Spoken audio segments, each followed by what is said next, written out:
I think we get stuck sometime in the Genesis story of Adam and Eve because we're dealing with the snake in the garden and the tree, and we want to know where original sin. And I think sometimes if we move forward just a little bit, we watch the Bible really unveil the story. There's this fratricide that happens in Genesis. One brother kills another brother. That starts this theme in the book of, and not just in Genesis, but the whole Bible, of war. This battle. I mean, the first humans that battle one another, Cain and Abel, they're brothers. So everything basically equal, but one is jealous of another and kills him, and you know the story. He goes on the run. Abel comes to represent for us good, while Cain comes to represent for so much of us evil. And the Bible sort of branches from there as we watch these two forces combat one another. But I noticed a trend. And that trend is that Cain leaves representing the darker side of the soul. Okay? He represents the nighttime. Abel, whose blood is in the ground crying out vengeance, represents the day, the possibilities, what might have been. It's like a sunrise.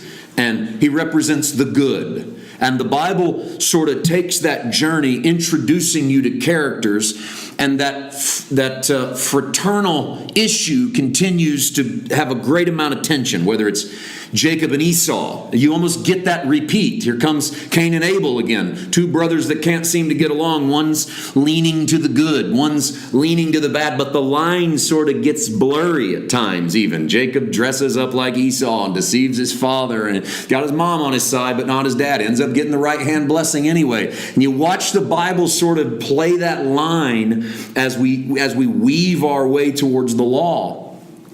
You get to someone like Joseph. Kind of an unheralded character in the Old Testament, really. Joseph, who ends up saving his entire family. He goes down into Egypt and becomes this high-ranking official there. And remember the story where Joseph's brothers, who, by the way, sold him into slavery, tore his clothes up, dipped him in goat's blood, took him back to dad and said, "This is all we could find." And the deep, dark deception that runs through the story of Joseph. And then Joseph greets his brothers and brings all 11 of them in. And here comes that tension again, that between brothers. Did you notice how much wider the river of darkness has to get in the Bible to combat the good?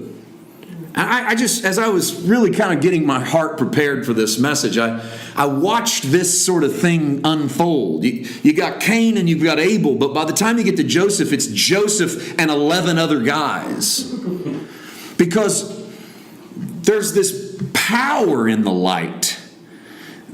There's this power in the good. That's John's thought out of the gate. In the beginning was the Word, and the Word was with God, and the Word penetrates light, and it overcomes your darkness, and no matter how thick your darkness is, and we're really drawn to the thick darkness. We talk more about it than we do the good. You go home and watch the news tonight, and the news will lead with dark, dark, dark, dark, dark. Right before the commercial break, story about a puppy. Right. This is kind of what they do. It's like dark, dark, dark, dark, dark. Got to let them know. Okay, give them some lightness before you take them to commercials. They'll come back. Or when you bring them back, give them a little bit. Why do we do this? Well, there's this broad swath and wide stream of darkness that definitely exists in the world. But it takes so much of that darkness to even try to combat the positives of life. You can speak into someone a word of life, and it can go so many directions to transform them, to change them, to motivate them, to make them.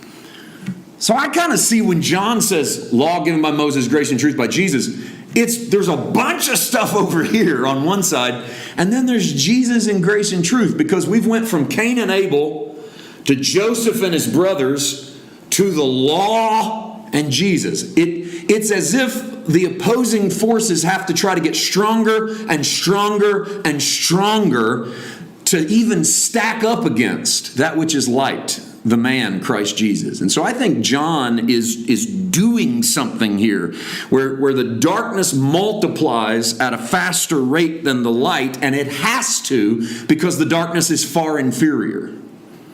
Let me say that again. I think in many cases darkness multiplies at a faster rate than light. It has to. It's far inferior to the light. And so don't be surprised when you look around in the world and people are doing bad things, and it seems so easy for their neighbor to do bad things and then their kids to do bad things, and that multiplies like a poison. You go, why can't the good spread as fast as the darkness? The darkness has to spread that fast. It can never keep up with the power of good. It can never keep up with the power of light. And so that's been the motif of the enemy from the beginning. We have to multiply exponentially at an extremely fast rate, because one little speck of light can slice right through a whole room of darkness. That's incredible. One little thing of light and your eyeballs start to adjust. Your lenses actually start to adjust towards the light. You start to pick things out of darkness with just a little bit of light. And so you have Moses and the law, and Moses is their hero, man. He's the Jewish character. He's the one. He's everything. And so John says you got him and the whole stack of the law, and you got Jesus with just a couple of things. Now we know better, because Jesus does more than just a couple things. He's not just grace and truth. And I think in the grace community we've cheapened, that's careful, say that, I know, but I think we've kind of cheapened grace a little bit, and that's, the detractors would love to hear that. But we've cheapened it a little bit in that we have relegated grace. We will say grace is a person and his name is Jesus. Truth is a person and his name is Jesus. And I think we're doing that because we're lazy. And we don't really want to dig in and find out what it might mean to have grace and truth in our life. It's not just saying it's a person and his name is Jesus. It's more than that. And it's more than a person. Yeah. This is a reality that can affect your day-to-day life.